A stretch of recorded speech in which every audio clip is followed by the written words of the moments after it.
Hi, my name's Ed Sharp, and together with Ben Tyers, we built the Clustarack viral advertising contraption. In this footage, we'll show you what went on behind the scenes. Here, we're looking at the warehouse that we converted to a mock print shop, and it took 4 of us 2 days to repaint the floor and set up a plasterboard wall. After that, it took the 2 of us a further 180 hours to get in place all of the printers, the printing equipment, and build the contraption around it. This is one of the early test runs.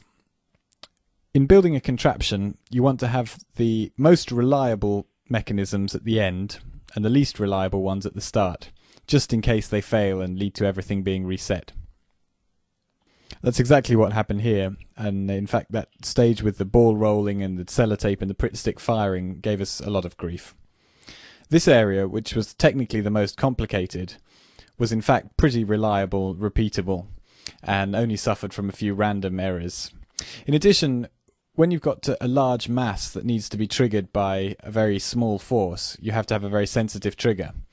And as we were sharing a site with a haulage company, every now and then a big truck would thunder past and trigger one or other of our mechanisms, leading to a bit of unnecessary aggravation. For extra impact, we wanted to film the entire contraption from start to finish in one take.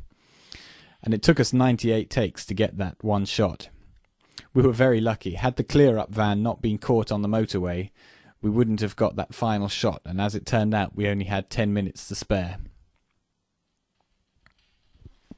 Unfortunately, not all the mechanisms were obvious how they work, so this is an end-on shot of the firing mechanism for the carriage, and a side-on shot of the shelves coming down.